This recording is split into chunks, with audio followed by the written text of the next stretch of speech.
A 19-year-old woman is facing capital murder charges after police say that she shot and killed a man who was selling a phone on Facebook Marketplace. Hello, everybody. I'm Heather Hayes. And I'm Steve Eager. It's 9 o'clock. 66-year-old Ahmad Al-Khalaf was shot and killed Friday afternoon near a busy Dallas intersection. His family describes him as their family's patriarch. Fox 4's Peyton Yeager spoke with the family today. Peyton.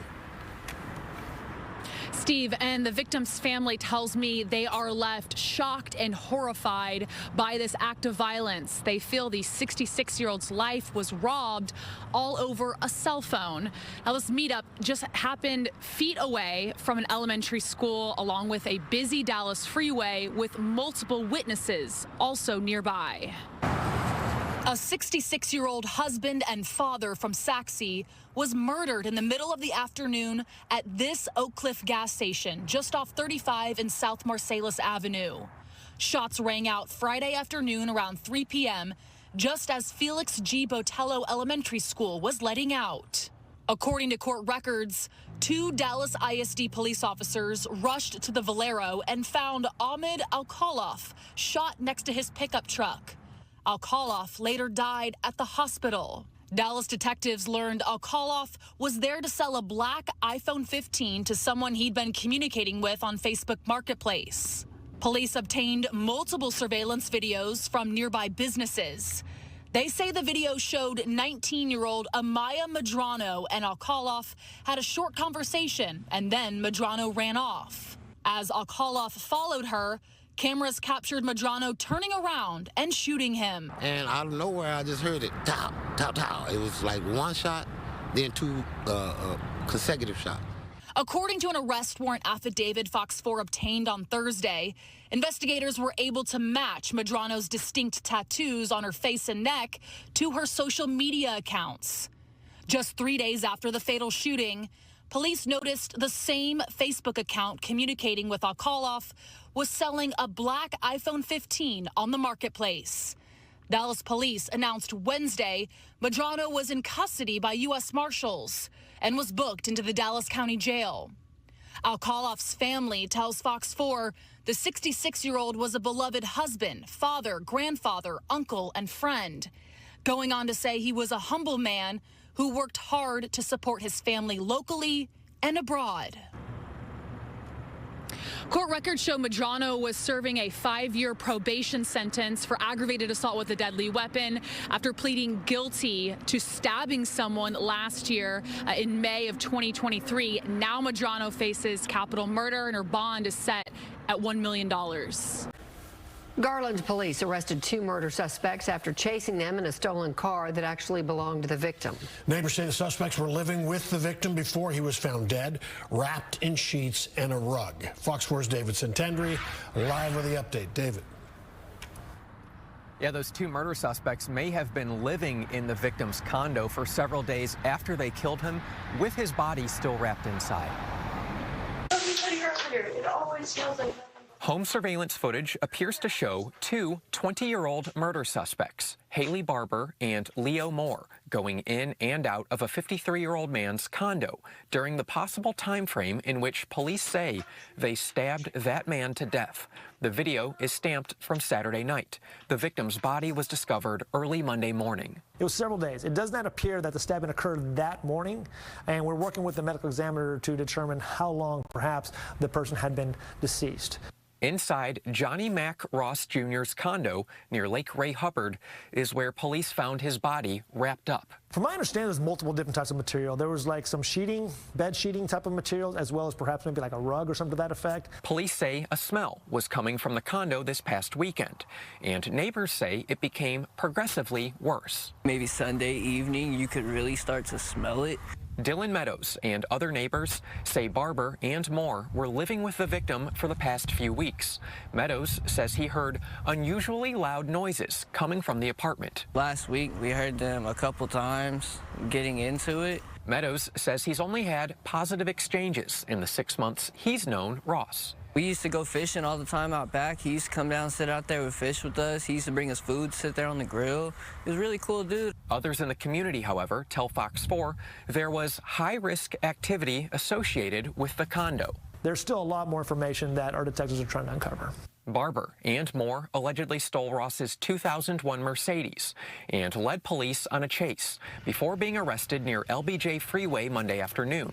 Police, however, do not necessarily believe the stolen vehicle was a motive behind the murder. But it's one of those situations that it just leaves a question as to why. The two suspects are being held in the Garland City Jail. Police say they are being somewhat cooperative. DeSoto police say a woman shot an armed intruder who followed her to her home. Neighbors reported hearing several shots Friday night just before 8 o'clock. When police arrived, they found a man with gunshot wounds inside the woman's garage. A pistol was next to him. Who heard the gunshots. Peyton Yeager is live in DeSoto. Clarice, and the woman told DeSoto police that a truck followed her home from a nearby Taco Bell here in DeSoto. Now, neighbors still concerned. They tell me this could have happened to any of them. Many of them called 911 quickly after hearing those gunshots. A quiet DeSoto cul-de-sac was disrupted Friday evening. I just heard one gunshot go off first. Then it was followed by two more. Neighbors like DJ James called 911 after hearing gunfire. In this surveillance video, a family is seen flicking on their back porch lights just before 8 p.m. on Friday.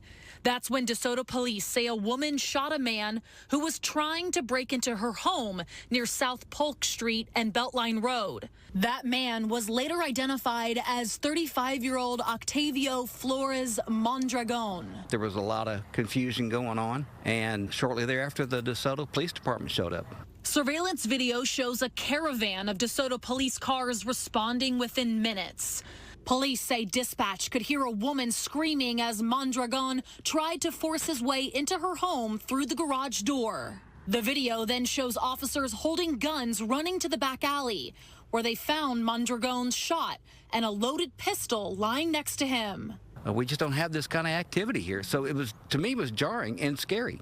The woman told police a truck followed her home from a nearby Taco Bell. She said the truck then pulled into her driveway and an armed man attempted to get inside her home. Police say the woman called 911, grabbed a handgun, and shot Mondragon, who was later taken to a hospital and is now charged with burglary. The woman and her family didn't answer the door on Monday. However, her neighbors are thankful she's safe. Because all these alleys are pretty much dark.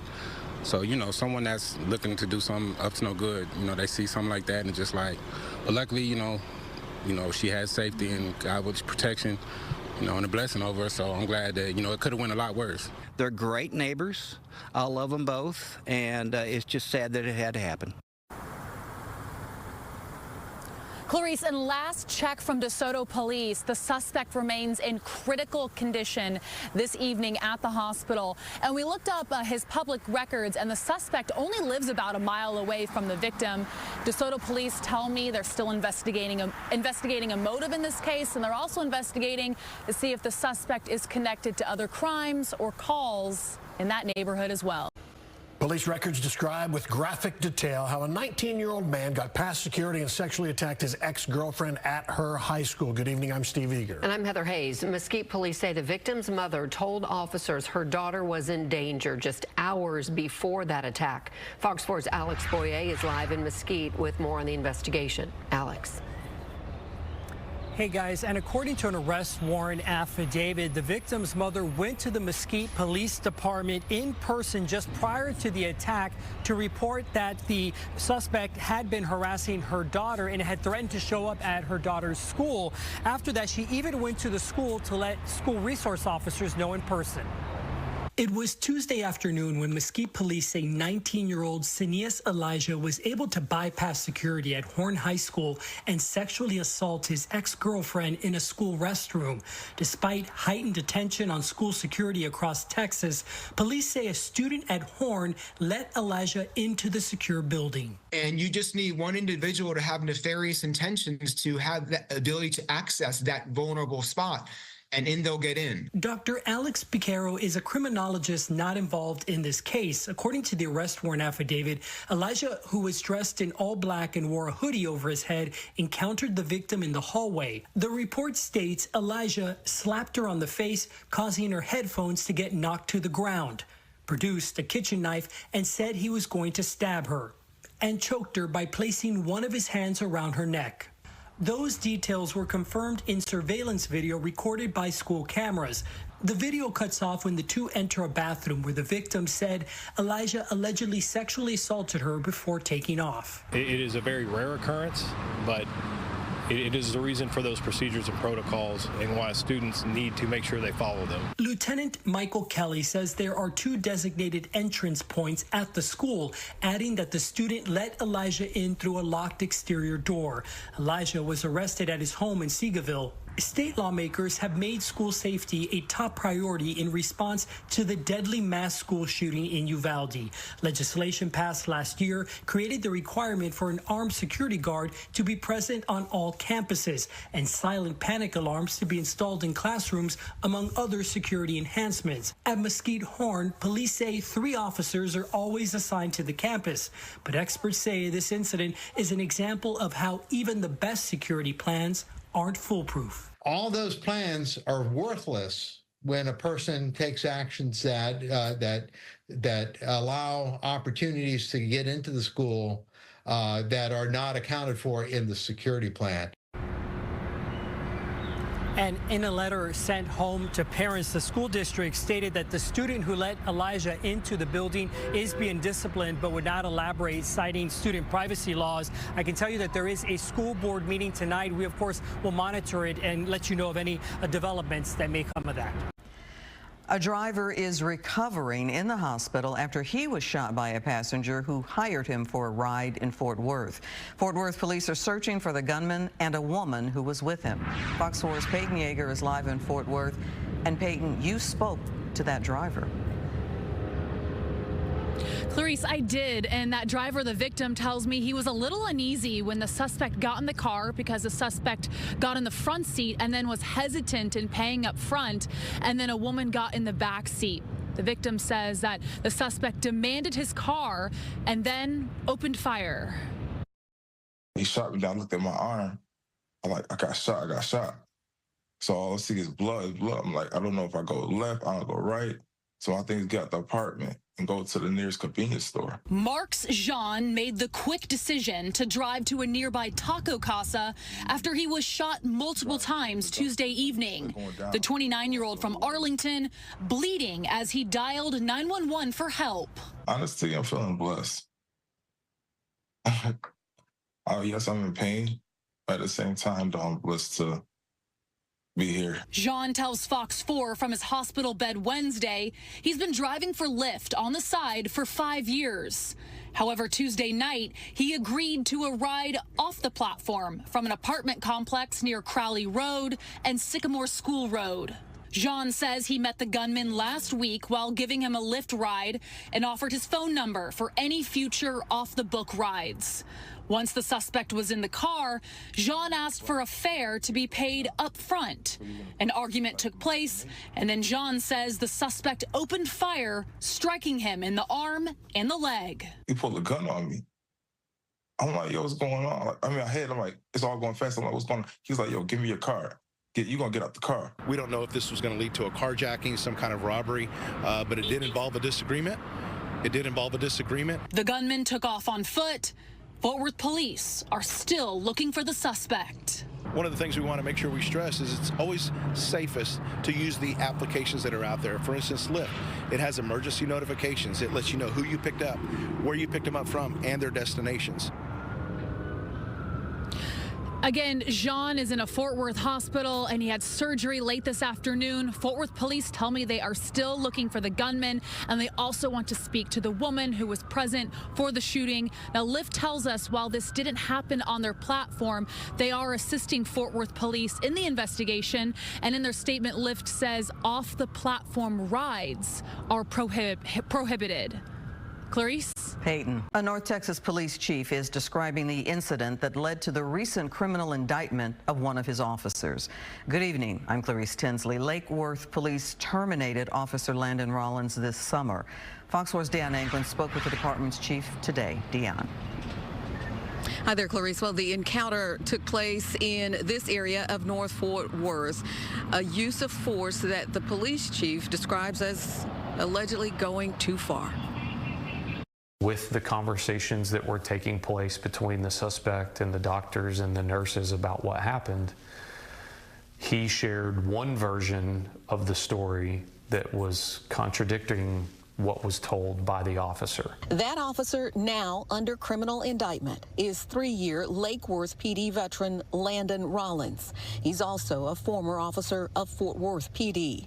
Rollins appeared in past reports on Fox 4 News with both police departments. On May 14th, Rollins was overseeing an undercover drug sting operation. We were set up to do the deal at one location, and then there was kind of this spin-off location, so he went to go scout that location. That encounter between Rollins and suspect 32-year-old Tyler McKinney is the reason Rollins now faces 1 count of aggravated assault with a deadly weapon and 1 count of tampering with a government document for allegedly lying about what occurred during the encounter. A foot pursuit ensued, and then there was an incident where force was used against the suspect, and we were not made immediately aware of the severity of that. Although there were no witnesses to what happened, the chief says other officers within the department who accompanied the suspect to a hospital made the chief aware that Rollins likely crossed the line with the use of force. I can say that there were lacerations to his head that we believe were caused by the officer's radio. By July 8th, an internal affairs review of Rollins' use of force and his attempt to conceal his actions in a report resulted in the chief taking action. I made the decision right then and there to terminate. As well as a message sent to citizens and sworn officers that his department prioritizes accountability and transparency. I hope it provides assurances to our officers that we're committed to creating an environment of professional policing and that any type of misconduct is not going to be tolerated. The police chief says the suspect is someone they believe was involved in drug trafficking and other crimes. It is up to the courts now to decide whether the officer's actions went too far. Police in the Fort Worth suburb of Haltom City arrested 2 men who they say shot and killed a 16-year-old boy during a road rage incident earlier this year. 16-year-old Raul Gonzalez was shot to death while riding in the car with his brother. Police say shortly after the shooting, the suspects posted a Snapchat video about it, and police say they made efforts to conceal what they did. Fox 4's Peyton Yeager live in Haltom City with the story. Peyton. Steve, and the 2 men arrested are from Fort Worth. They remain in the Tarrant County Jail this evening, charged with murder. Police say these 2 young men, these 2 suspects, tried to bleach the outside of the suspect vehicle and also spray paint the outside of the suspect vehicle before they left it behind at a vacant Fort Worth home. It was in this Fort Worth backyard where investigators say a black 1999 Honda Accord tied to a Haltom City road rage murder was ditched. Flock cameras and surveillance video of the Honda's license plate led investigators to 21-year-old Josue Moreno and 21-year-old Juan Perez. The subjects didn't tell the truth about where the vehicle was. They had a story about it being sold to someone. Tuesday, Haltom City detectives detailed the 2-month-long investigation, unraveling evidence they believe places the 2 21-year-olds inside the Honda on the night of September 15th. Police say both men opened fire, killing 16-year-old Raul Gonzalez. The victim was in the passenger seat of a Chrysler 300. The teenager's brother was driving and had just pulled out of a parking lot in front of the Accord. Seconds later, surveillance video shows the Honda drive up next to the Chrysler. Police say Moreno fired a handgun from the driver's seat.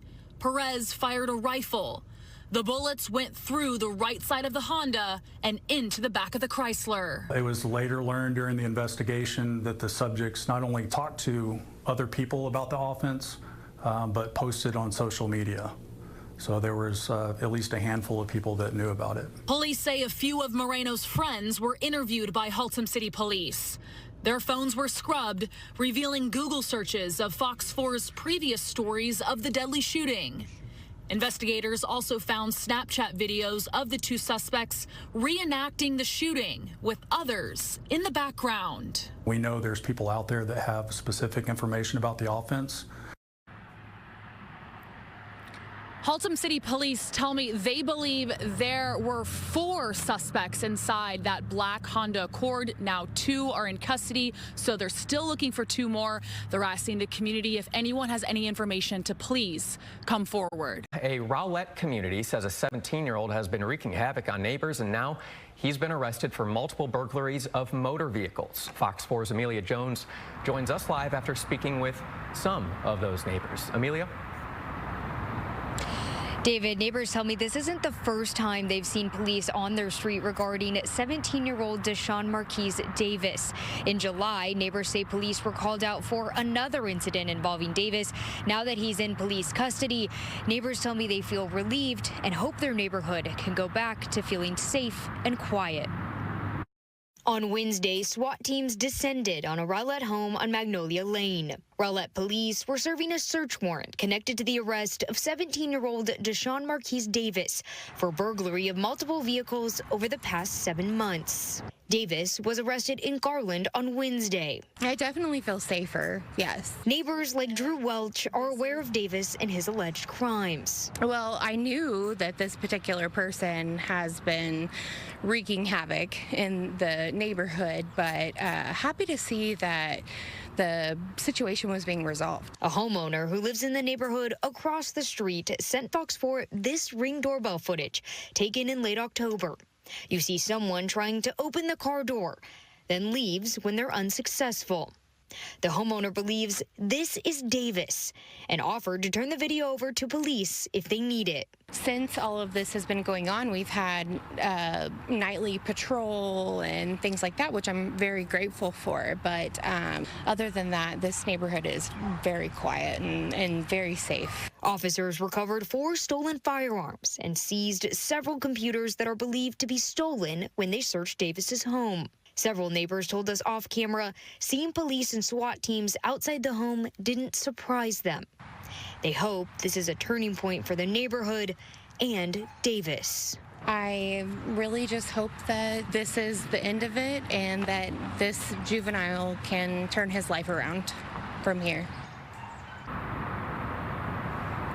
Rowlett police didn't comment on any previous incidents involving Davis. Police say this is still an ongoing investigation as detectives are following up on the evidence that was recovered. David, back to you.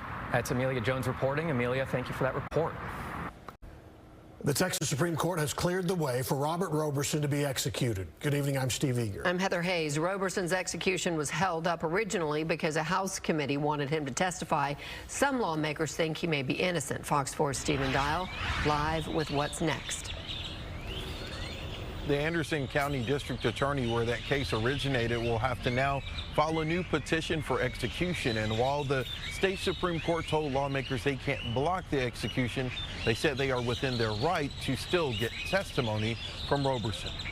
Robert Roberson was scheduled to be executed October 17th for the murder of his 2-year-old daughter, but the execution was blocked when a state House committee issued a last-minute order for him to testify at a hearing about his case. Friday, the Texas Supreme Court told state lawmakers they cannot use the power of a subpoena to delay an execution. But the court said, look, we got 3 branches of government, and they all have something to say here. Right? The legislature has an interest in these committees in researching laws. The executive has the pardon power. The judiciary takes care of having the trial and the post-conviction proceedings. But at some point when they come together, you just have to balance them. The court acknowledged lawmakers have the power to call witnesses to testify, but said legislative investigatory power, even at its maximum, is insufficient to forestall a long-scheduled execution under the circumstances presented here. Constitutional lawyer David Cole said the court basically told lawmakers they tried to step in too late. This court opinion says it's the last minute and then some. We're done. And you have an interest in revising the laws of Texas, but not one that warrants slowing this up any further. Lawmakers on the bipartisan committee believed Roberson may be innocent. They called expert witnesses and the lead detective on the case to testify in support of that belief. But other relatives of the victim, 2-year-old Nikki Curtis, criticized the committee, and neither the governor nor courts intervened on his behalf. The Anderson County DA would have to now get a new death warrant, and execution would happen no earlier than 90 days after that date. Friday's court ruling said lawmakers can still compel Roberson to testify as long as it does not inevitably block a scheduled execution. Democrat State Representative Joe Moody from El Paso and Republican State Representative Jeff Leach from Plano issued a statement saying, in part, the Supreme Court strongly reinforced our belief that our committee can indeed obtain Mr. Roberson's testimony and made it clear that it expects the executive branch of government to accommodate us in doing so.